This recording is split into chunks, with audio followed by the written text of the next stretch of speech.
Alright, I do apologize for that technical hitch. Good morning, it is my trust that you are doing well. My name is Macharia, and just in case you're waking up within Nairobi, you're waking up to 9 degrees Celsius. It is a very cold morning right here in the country's capital. It is the 13th day of February 2026, and just in case you've passed around the Nairobi Central Business District, you can actually see vendors actually selling gifts for the Valentine's, which is scheduled for tomorrow.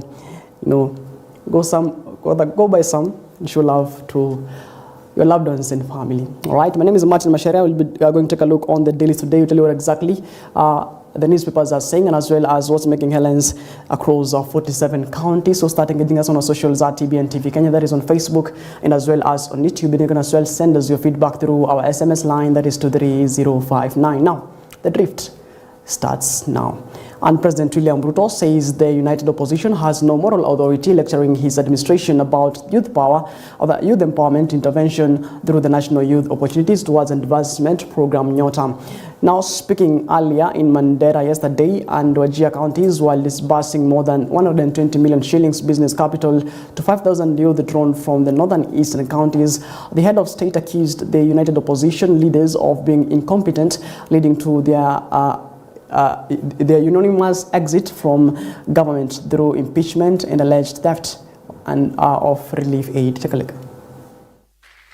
Wengine tuliwapatia nafasi kule mbele, wakakuja wakafanya biashara na chakula ya wananchi, wakakuja kufanya siasa na chakula ya wananchi. Saa hizi wanajaribu kutuzungumzia. Sasa wewe, my friend, wewe ulifutwa kazi kwa kuiba relief food, alafu unakuja kutuongelesha mambo ya relief food. Wewe, you are the last person, the least qualified, with no moral authority to tell anybody anything on matters food relief, because you are a petty thief. All right, moving on, the County Public Accounts Committee, which has been accused by some governors of harassment and intimidation during oversight sessions on the county's spending, has called on the Inspector General of Police Douglas Kanja to arrest governors who failed to honor committee summons. The committee maintains that it is carrying out its constitutional oversight mandate and denies claims that its actions amount to the political witch hunt as alleged by some governors. Inspector General of Police, that is Douglas Kanja, has reiterated that no one is above the law. He stated that any governor found culpable of deliberating skipping committee sittings will be arrested and arraigned in court. There are a few governors who have decided that they will not come before Parliament, which is a constitutional obligation and a constitutional duty. Where someone summoned fails to appear, there could be recourse to fines, or Parliament may request the IG of police to arrest and produce that person. If your governors fail to appear before accountability committee like public accounts, we want to appeal to our citizens in Marsabit and any other part. If a governor fails, can the citizens assist us by arresting their governor and bring, because it's provided under the law, Chair? In instances where they refused to comply, the service under the direction of the committee is always ready to arrest and present them before the committee as requested. All right, moving on, ODM leaders have accused former President Uhuru Kenyatta of interfering in the party's affairs, blaming him for the ongoing internal wrangles. The leaders, led by party leader Oburu Oginga, who led public rallies in Lamu and Tana River counties, claimed that a faction led by Secretary General Edwin Sifuna is working with the former president with the intention of sabotaging talks between ODM and UDA. Tuko naye ndani ya chama chetu, sio mambo ya broad-based, sio mambo ya serikali ya broad-based, sio mambo ya Ruto. Shida tuko naye kwa chama chetu ni yule former president ambaye anaitwa Uhuru Kenyatta. Huyu ndio anaharibu chama yetu. Sisi tuko pale ambapo baba mwenyewe alitufikisha. And we know the culprit in this whole agenda. Na huyo anaitwa President Uhuru, former President Uhuru Kenyatta. Yeye ndio anatamani ODM isishikane pande hii, iende ishikane na wale watu wa Wamunyoro. Nia yao na madhumuni yao tuikoroge ODM, baada ya kuikoroga sisi tuingie. Sasa sisi tunaambia kabla hamjaikoroga tumewakoroga nyinyi. Lakini wakati tuliona wakianza kuzungumuza, sisi naona vitu vingine sisi hapana elewa. Atiko watu huko najiita fimbo by fimbo, watu ya Munyoro yenyewe. Wananuka wa Munyoro, wanaimba wa Munyoro, ati ndio wamebebana nao kuja kule kwa ngome ya ODM. Musimame ngangari bila kuambiwa kwamba kimeenda, kimekufa, kimetawanyika, bila fulani hakuna mahali kitaenda. Wale wanacheza na ODM wetu kanenda. We kama unaona umebega mabawa, wajiweza peke yako, si unaenda unaanzisha chama ingine? And as the ODM Kakamega County, we are in support of the decision taken by NEC to remove Honorable Sifuna and replace him in an acting capacity with the women rep of Busia County, Honorable Catherine Omanyo. Because as a party, we need to have discipline within the party.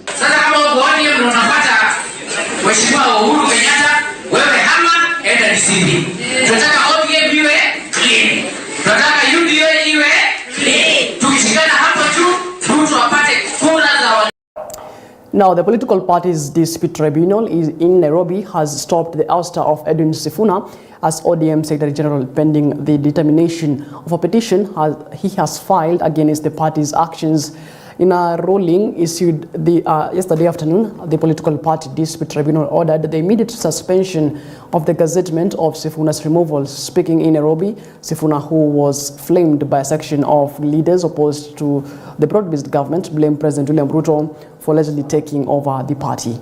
From the spectacle of stagnation against progress and liberal versus conservative clashes in our politics, we shouldn't fall for the allure of easy largesse and cheap promises made to the electorate for the sole purpose of perpetuating the age-old slavery visited on citizens of this nation by a regime lacking in legitimacy.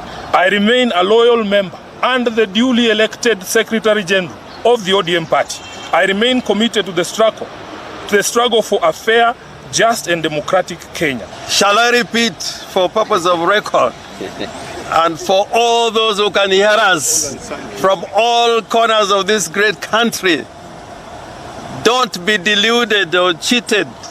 The Secretary General of Raila's party, ODM, is one Edwin Sifuna. That Sifuna is going nowhere. And I had said that if Sifuna goes, I will also go. I want to say that these members have agreed that we will fight the war. And we still recognize Sifuna as our legitimate Secretary General, as you will discover shortly. Right, moving on, President William Ruto has intensified his criticism of his main political opponents, particularly DCP leader Rigathi Gachagua, over their comments on his recent visit to the northern Kenya and the government's strategies to tackle drought in the region. President William Ruto said the opposition leaders lack understanding of the needs of local residents, emphasizing that the government has implemented various projects to address the drought crisis in the northern Kenya. Now, he also stressed that he is aiming to ensure that residents of these areas receive the same development opportunities as other Kenyans across the country. Wale ambao wako huko Nairobi kwa mahoteli, kwa ma press conference, huko Lavington na sehemu zingine za Nairobi, wawache kuongea mambo ya northern Kenya wakiwa Nairobi. Watembee hapa Mandera, watembee Wajir, watembee Garissa na Isiolo, waongee wakiwa ground, ndio wajue hii northern Kenya iko namna gani. And we don't want lectures from hotels, lectures from Nairobi. We want practical solutions. Long time vijana wetu walikuwa katika kiwango ya AOB. Ndio mnasikia viongozi wengine wanajaribu kusema ati rais anapoteza wakati kwenda program ya Nyota. Ati rais amepoteza wakati kuja Mandera program ya Nyota. Kwa sababu mentality yao ni ya zamani. Wanafikiria ya kwamba vijana wetu bado wako AOB. Tunataka tuwaambie vijana wetu sasa wako kwa agenda. In fact, agenda number 1. I understand them. Mimi nawaelewa. Nilisikia watu wengine hapo. Wengine nimewafukuza kazi kwa sababu ya kuzembea na kwa sababu ya incompetence. All right, moving on, ODM party leader Dr. Oburu Oginga has shifted his stance, saying the Orange Party will enter into talks with the UDA party in a bid to secure the position of deputy president. This marks a departure from his earlier remarks in which he assured Deputy President Professor Kithure Kindiki that ODM has no interest in his seat. Speaking during a meeting with ODM delegates in Mombasa County, Odinga said that he had misquoted and emphasized that the party is focused on strengthening itself as it prepares for the next year's general election. Watu wengine wali misinterpret, walisema ati mimi nilisema ati sisi hatutaki kiti cha deputy president. Hiyo kiti ya deputy president ndio tunalenga sana, hiyo ndio tunalenga. Nilisema ya kwamba huyo deputy president hatuna nini chuki na yeye kwa binafsi. Yeye binafsi hatuna maneno naye, lakini hiyo kiti ni kiti ya public. Alafu alikuwa anatundanganya ati atatupatia upresidency. Na yeye alidanganya baba na yeye hakutupatia. Si yeye alikuwa na nguvu yote ya kutupatia. Na tulishinda. Uchaguzi iliibwa hapo kwa mkono yake na yeye anaona na hakutusaidia. Now the US government will have to wait until a court case challenging the legality of the $2.5 billion held cooperation framework signed last December is resolved to determine how Kenya will benefit from the deal. The USA ambassador to Kenya, Susan Burns, said that at the Nyeri County Referral Hospital on Thursday while assessing the impact of her country's PEPFAR program in combating HIV in the county, that the deal will only be implemented to the extent permitted by Kenyan courts. Now the courts have halted the implementation of the 5-year framework, which has intended to provide additional funding to fight HIV and AIDS, tuberculosis, malaria, maternal deaths, among other health challenges, as litigants raised concerns over access to sensitive patient data. It's up to the Kenyans to decide how they want this funding and how it needs to be implemented. Those are discussions that we have to have with the government, but the matter is for the courts at the moment. We have a lot of work to do in the implementation. We could still have those conversations, and we'll continue to have those conversations, of course respecting any decisions that come out of the courts. So coming to Nyeri is a chance for us to really learn how we can take things that were done here and scale it up. So I'm really looking forward to seeing how we're able to do that. I should say in the interim, it's not that our funding on health has ceased. We're continuing to provide ongoing funding through our CDC, our Center for Disease Control, and through our embassy, our Office of Foreign Assistance. We're continuing to provide the life-saving work we've done here for many, many years in HIV/AIDS, malaria, and tuberculosis. And so we'll continue to do that while we work on the implementation of the new program. All right, it is exactly 27 minutes past the top of the hour. We're taking a short breather here on The Drift. But when we come back, we'll take a look on, the dailies. We'll tell you what exactly the newspapers are saying, as well as a conversation this particular morning in regards to the Valentine's edition. The big question this particular morning is it young love or young burden? Send us your thoughts. We'll take a short breather here on The Drift, but we'll be back in just a bit.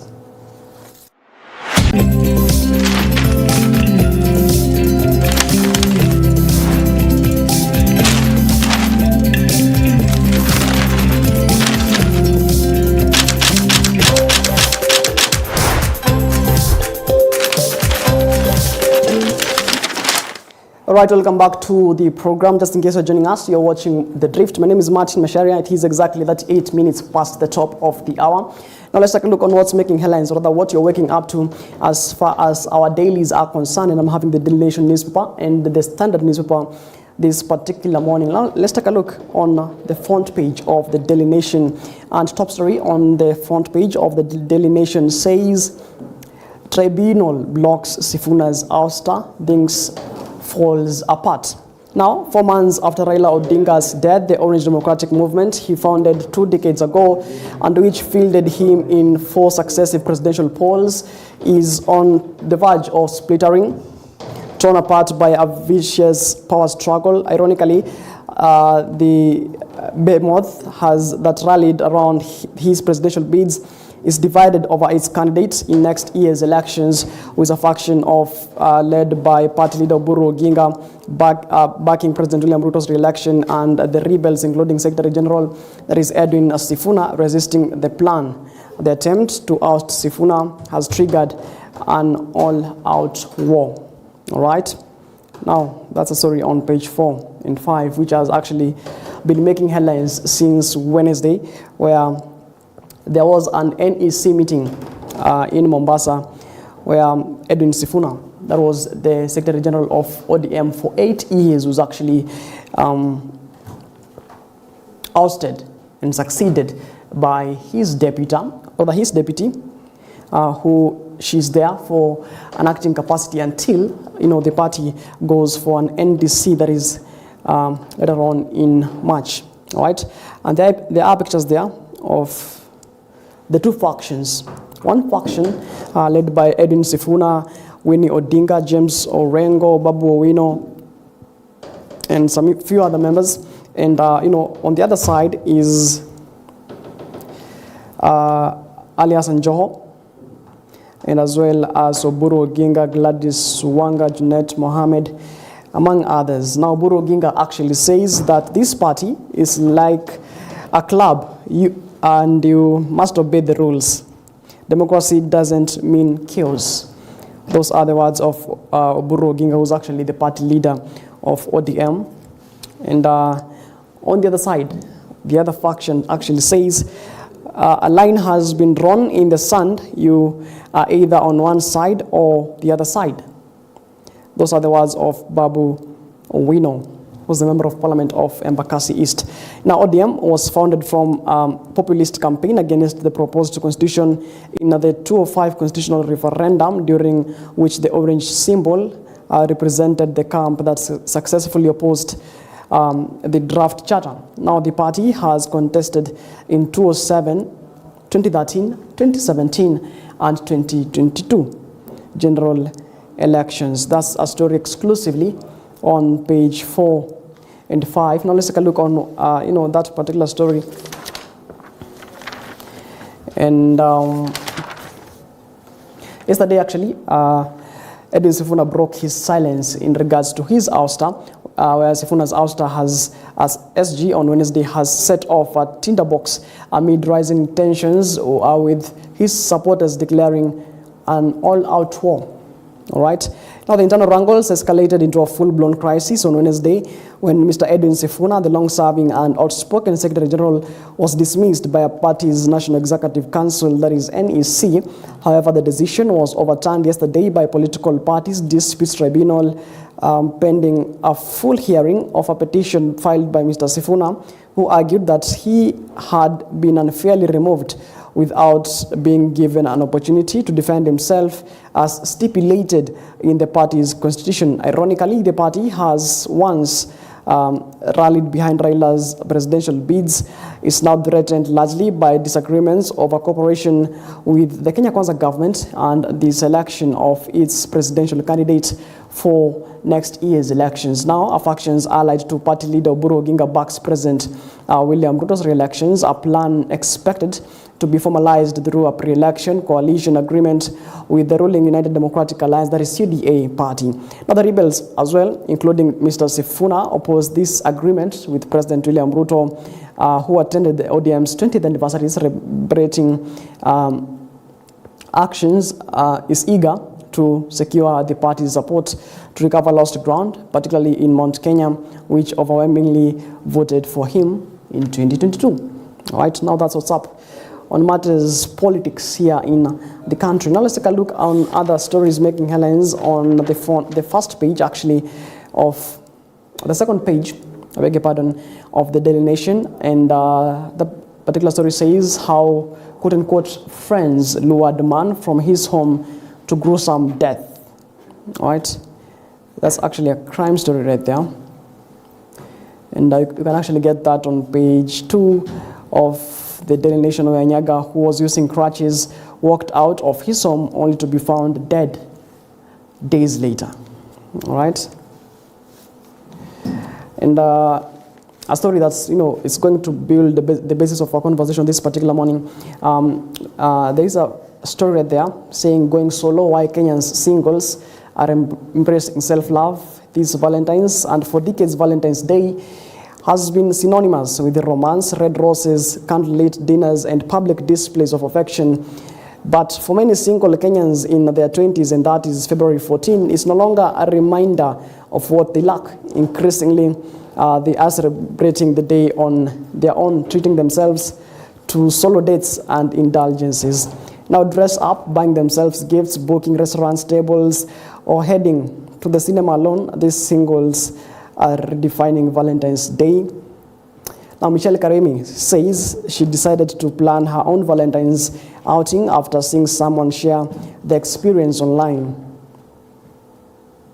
And with most people celebrating, some celebrating, those things can exist at once, she said. Now for Alexander Carano, solo Valentine's dates stem from a love of eating out and exploring new cuisines. Right? This story actually will be, painting a picture of a particular conversation this particular morning. And this morning on the Valentine's edition on the drift, we are actually asking, is it young love or is it young burden? All right? Tell us your thoughts through our SMS line to 3059 and as well as on our Facebook page and as well as on YouTube. All right? We'll be coming to that particular conversation later on. And court quashes draconian colonial era law, and the High Court yesterday struck down a section of the penal code criminalizing creating disturbance in a manner likely to cause a breach of peace, ruling it unconstitutional. Now section 95 subsection 1b, the court said have overly broad, vague and unclear, and ordered the police to cease its enforcement. Now the offense classified as misdemeanor carries a maximum 6 months jail term. The Law Society of Kenya, that is LSK, successfully challenged the provision, arguing it is a colonial relic that infringes the constitutional right to freedom of expression. All right, that's in Matters Corridors of Justice on page 3 of the Daily Nation newspaper this particular morning. Now, relief for 7,000 retirees after deal on withheld dues. Now the National Treasury is processing pension payments for 7,000 retirees, including teachers that were frozen for months following a tax dispute. The law was changed in December 2024 to exempt pensions dues from taxation, but a disagreement arose over whether the group could benefit from the relief. That's a story as well on page 10 of the Daily Nation newspaper this morning. And on the top, on the front page, there's a picture there of IG Kanja, says who back senators on arrest of vague the rogue governors defying House committees. And of course, we actually had that particular story here on our bulletin, where IG Kanja actually said that there has been a back and forth between the governors and the senators, where governors cited harassment and extortion, where they said they will actually cease to attending these particular committees. And now the IG Douglas Kanja says once governors for defying House committees, saying they will be arrested. All right. And as well as Ruto dangles a carrot to key voter groups in his last full-year budget ahead of the 2027 polls. That's as well on page 7 of the Daily Nation this particular morning. Now, let's take a look on what's making headlines on the Standard newspaper. All right. Now, top story, and as always, bold titles. All right. Now, on the Standard front page, as you can see on your screens, it says captured, and there is a picture there of President William Ruto, the head of state, and as well as ODM party leader, that is Oburu Oginga, being given a cake by the head of state. All right, quite an interesting story right there. Now, the Standard front page says ODM is in a bitter power struggle after the dramatic ouster of SG Edwin Sifuna, with senior figures openly accusing President William Ruto of pulling strings from State House. Claims of shadow funding, backroom meetings, and a coordinated push to align the opposition party with the ruling UDA have deepened internal fractures. The result of the ouster is reported, has reported mass exodus from the party by disgruntled members. Supporters are scratching their heads on how soon the squabbles, came and what it is in it for the president. That's on page 4, 6, 7, and 8 of the Standard newspaper. Now let's take a look at that. In what the Standard has to say in regards to that. And President William Ruto hands the hand in the unfolding sequence of explosive events in the Orange Democratic Movement Party, that is ODM, including the ouster of SG Edwin Sifuna, has been openly evident.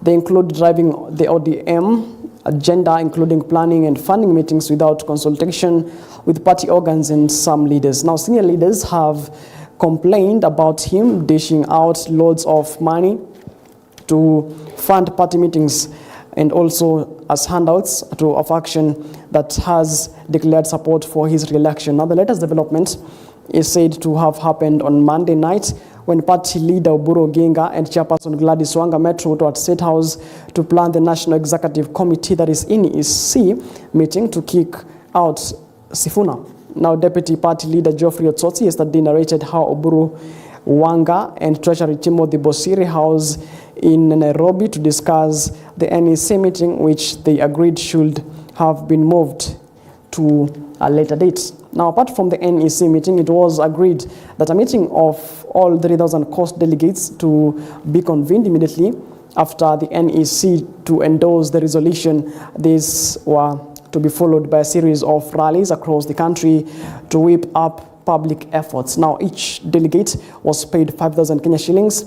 Now, the 15 million sources in the party say was not drawn from ODM coffers and may instead have come from elsewhere. And according to Otsotsi, last Friday, Wanga contacted him and handed the phone to Oburu, who requested an urgent meeting. Now, on Monday, a gathering took place at the home of Bosire. Present was Sifuna, Oburu, National Assembly Majority Leader Junet Mohammed, and Party Trustee Amos Wako. Otsotsi, on the other hand, and a senior official skipped the Mombasa meeting, awaiting word on the early agreement would hold. It did not. The NEC was convened and Sifuna was removed. That's a story exclusively on page 4, 6, 7, and 8. And as well, let's take a look on what John Buddy had to say in regards to this particular matter. And he said, and I quote, I am very excited. I have been so far depressed seeing what he was doing for ODM. If you are claiming to respect Raila and you want to destroy his party months after his death, it is not fair to his legacy. Those are the words of Treasury CS, that is John Buddy, and who's also a member of the Orange Democratic Movement. Now let's take a look on other stories making headlines on matters education and ministry officials. School heads face the sack of over 912 million Kenya shillings scam. It has emerged that at least 34 school heads and 28 senior ministry education officials could face sacking over the what is termed as ghost learners scandal that cost taxpayers close to 1 billion in capitation funds. Now, the revelation follow the release of a nationwide learner verification report that exposed massive irregularities in enrollment data across public schools. And according to CS Julius Ogamba, inflated students' numbers and failure to update the status of some institutions led to an estimated amount of 912 million Kenya shillings being disbursed to non-existent learners and schools. Similarly, 14 school heads may face disciplinary action for failing to submit data for verification, while 20 are said to have inflated students' enrollment numbers.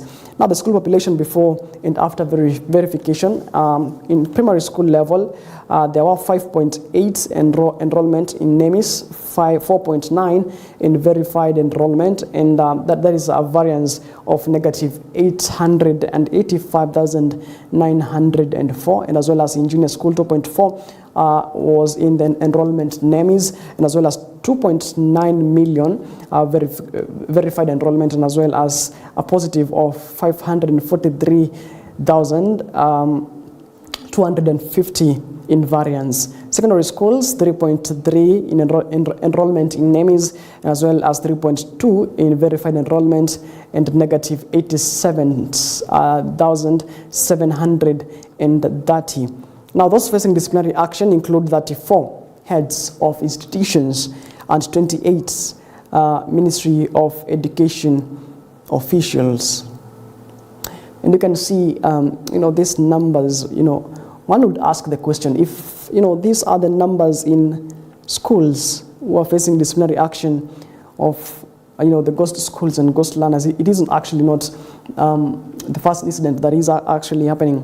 It has been there. Now, one may wonder, or rather one may ask the question, if these are the numbers in the education sector, 34 heads of institutions and 28 Ministry of Education officials. Now, one may wonder, if this one ministry, what about the other ministries right here in the country? All right. Moving on, report ones of rising threats on key biodiversities, and pressure is mounting on key biodiversity areas as conservation efforts struggle to keep pace with rapid degradation. Now, a new report by the Nature Kenya, which analyzed 58 critical sites, reveals that only 5 remain in favorable condition, while the majority, that is 31, are now ranked as unfavorable. Among the most distressed are the Busia grassland, Kianyaga, and Mokuruweni valleys, and Seoport swamp. Right, that's a story on matters conservation, page 3 of the Standard newspaper, and as well as a story that has been making headlines from the better part of last week, the drought situation in the northern part of Kenya. And no food, learners keep off school as drought persists in Turkana. And as the teacher begins, the tin contains a container. Let's take that story again. And learning in many schools in Turkana County has been disrupted. Most schools have run out of food supplies and are grappling with acute water shortages and distressed in their home attire. The pupils looked exhausted, fragile, and distracted. Of course, there is a picture there on page 2 of the Sunday newspaper in regards to the drought situation in the area, and there are carcasses there of animals, and it's quite unfortunate that someone can't put food on their table. Now, one may wonder how this person actually can actually afford education, right? There's a picture there of Bashir Maalim Mohammed, 60 years, stands among the cluster of goat carcasses outside his homestead in Jabibar village near Ramu town on January 21st of 2026. And of course, we do trust and hope that the government will actually go for their rescue. It is exactly 57 minutes past the top of the hour. We are taking a short breather here on The Drift, but when we come back, we're going to have a conversation based on the Valentine's edition. We have actually seen a story right here on the Daily Nation, which actually says, some people actually saying that they preferring, to do Valentine's on their own. A solo date, a solo refreshment, a solo retreat. So also take on that. And the basis of this particular, that will actually build the basis of this particular conversation. Now we are asking, is it young love or is it young burden? That's what's coming up after the break.